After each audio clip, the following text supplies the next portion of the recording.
Hey everyone, it's Charlene. Today we're going to go over 5 must-try distress backgrounds. So let's get started.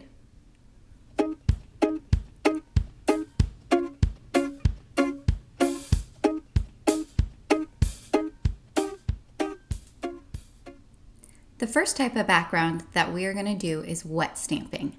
This is done with distress ink, and you can use any kind of background stamp, and you just run over your background stamp with your ink pads.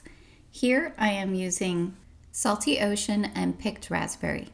If you have any questions about any of the supplies I use in today's video, please head over to my blog at www.dreamcraftcreate.com. Once you have color covering the entire background stamp, you're going to spritz it with water. Then you lay your paper down on top of the background stamp and apply some even pressure. You can do this with your fingertips or with a stamping tool like I'm doing. You're going to want to make sure you get good even pressure all over the paper and then gently lift it up. It's really fun because the colors kind of blend together so you can see where the red and the blue made a purple color.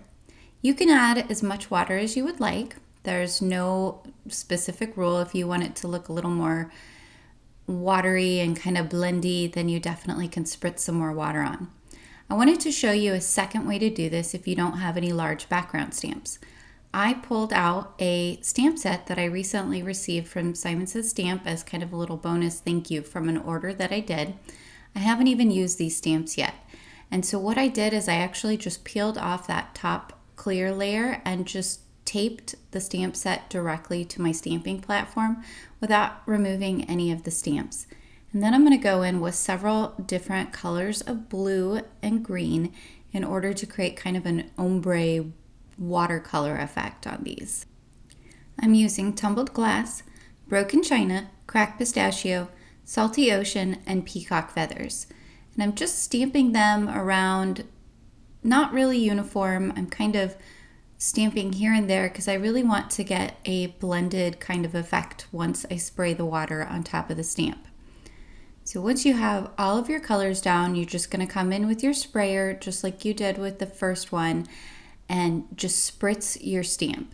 Then you're going to put it down on your stamping platform and apply some even pressure over the entire image using a pressure tool, or you can use your sleeve and kind of press down hard all over the entire image.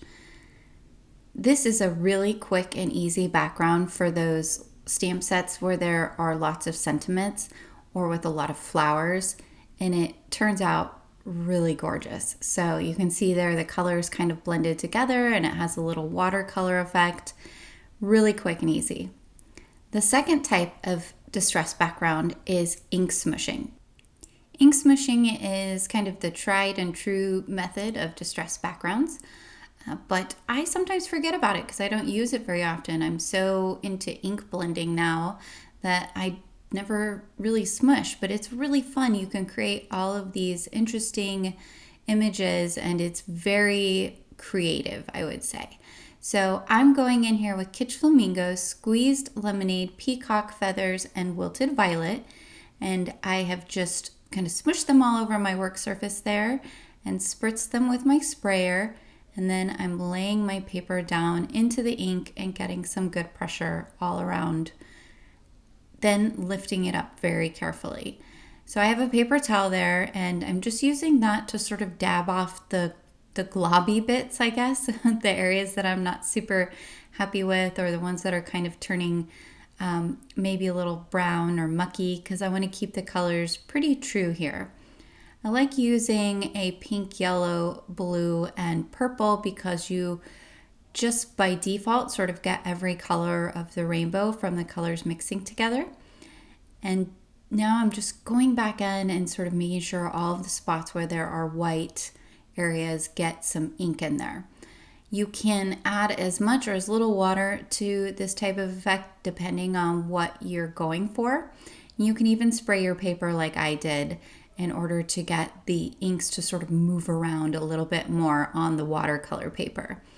I also like to use the bumpy side of the watercolor paper rather than the smooth side. Once it's dried with the heat tool, you'll have this really fun background. Now, this third distress background is absolutely my favorite. This is Galaxy Blending, and it is amazing. It turns out so gorgeous. I love this card. I think I might just keep this card so I can stare at it. But I start off with some white pigment ink, and I'm going in with the blending brush, and I'm sort of just dotting it around all over on my black cardstock. And then I'm going to come in with the Distress Oxides. And I'm using the new Villainous Potion color, which if you saw my last video, I'm kind of in love with this color right now. I'm trying to figure out lots of different ways to use it, and it works so fantastic for these galaxy style backgrounds. Coming in with Prize Ribbon and Salvage Patina as well. And right now I'm just sort of dotting the color all over randomly in order to sort of fill in all the various spaces. This is going to be a 2-part blending, and the reason why I'm doing it in 2 different parts is because I want the colors to sort of layer upon each other, so you can get that kind of the effect of when you're looking up at the night sky and you see different layers of clouds and stars and different things like that. So once I've come through with all the colors, I'm going to blend them together a little bit, going back with just what's on my brushes. You can use as much of the colors as you want. You can use other purples. Purples and blues tend to work really well for this effect. And if you're enjoying this video, I do hope that you'll go down and click that like and subscribe button and hit the notification bell so you can get some future notifications about videos and tutorials that I create. What I'm doing now is I'm coming in with some Perfect Pearls and a fan brush. I have Perfect Pearls and a mini mister with water that I just keep around for when I want to spritz things.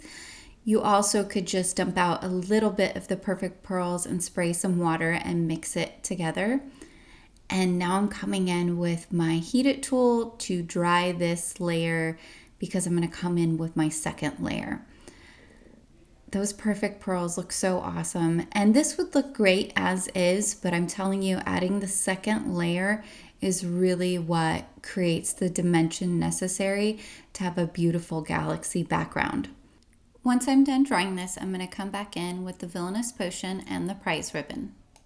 And I'm also going to come back in with the Perfect Pearls. When I do my second layer, it's less kind of blobby, I guess. I come in and do more of a linear at an angle type of brushing movement in order to create kind of these breaks in what the white pigment clouds would be. So coming in with that Villainous Potion and then with the Prize Ribbon, I'm going to do the same thing, kind of at an angle, breaking up those white pigment clouds a little bit and blending into the purple. And you can really see it starting to take shape right here. You can see that you're getting that forced sort of 3D perspective as a result of the layering colors. Once you get your colors how you like them, you're going to come in with a second round of the Perfect Pearls. And this also helps create that dimension because you have some of the Perfect Pearls covered up by the second round of ink blending, and then some are going to be really bright because they're on top. I also like to sort of do a hard flick, so you got these little splashes of galaxy clusters, I guess, out in the night sky. So drying this, and then you guys are going to see it's so pretty. I love it. And you can use any blues or purples that you have in your stash. You do not have to use these ones, but in person, this is just even more phenomenal. I love this background. So the fourth type of distress background that I'm going to show you is Brayer Embossing. And here I'm using worn lipstick, ripe persimmon, and scattered straw. And I'm just creating them in a line because I want to have a quasi sort of ombre effect, I guess, with the pinks and yellows and oranges. So you take your brayer and you're just going to kind of bray back and forth until you have a good solid coating. And then you're going to run it on the inside of your embossing folder. And you want to run it on the side that has the depressions. And I thought it would be fun to use this plaid embossing folder because I think normally people think of plaid as sort of a Christmassy type, maybe fall type of thing to use. And I'm actually going to turn this card into a really cute ballerina card. Once you have all of your ink on your embossing folder, you're going to run it through your stamping platform, and you're going to see wherever the depression areas are going to have that beautiful ink, and it's going to have that blended look as a result of using the brayer. You can do this with any kind of embossing folder. On trend right now is doing it with florals, but you can do it with pretty much anything. So there is the finished product there, really pretty. And I hope you guys will stick around to the end because I am going to show you all of the cards that I put together with these background panels. So the fifth distress ink background type is a glazed background. You can do this in a couple of different ways. You can use your blending brushes, you can do kind of a smooshing technique. I'm starting with my blending brushes just because I want to get my color all over the paper. Up till now, I've used watercolor paper for all of these backgrounds. And for this background, you really do need to use Yupo cardstock, which is generally considered an alcohol ink background, but it works really well with your distress oxides. You're gonna come in, I've got broken china, tumbled glass, and peacock feathers, and I'm creating a line of all three, and then I'm also gonna do a little bit of smooshing. This technique, when it's done, is just amazing. It works so well for creating a water effect. If you want to have kind of a oceany background for a aquarium card or just a fun card, you're going to see I use it for a butterfly card. You can spritz directly on your paper to get an effect. You can also do smooshing.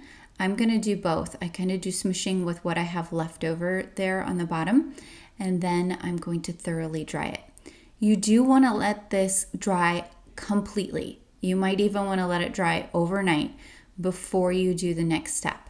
You can see right now it kind of looks a little muted because of those oxides having the water mixed in with them. It gets kind of this chalky finish. But now we're going to come in with distress glaze, with micro glaze, and we're just going to run that glaze over the entire background panel, and then we're going to buff it with a paper towel. And like I said, do make sure your background is completely dry. You can see I didn't actually wait long enough, so I got a little bit of oxide on my fingers. Once you come in and buff off the micro glaze, it just makes every tiny little water droplet and spot kind of just shine. It looks really pretty. I hope you guys will give this background a try. So there you can see I used it for a butterfly card, and I'm gonna have another video coming up for that butterfly card. It is a SVG file that I designed that I'm gonna make available to you guys over at my blog in the next couple of days here. So that's all the cards, guys. I hope you enjoyed this video. Thank you so much for sticking around to the end, and I'm looking forward to making some more videos for you. Bye.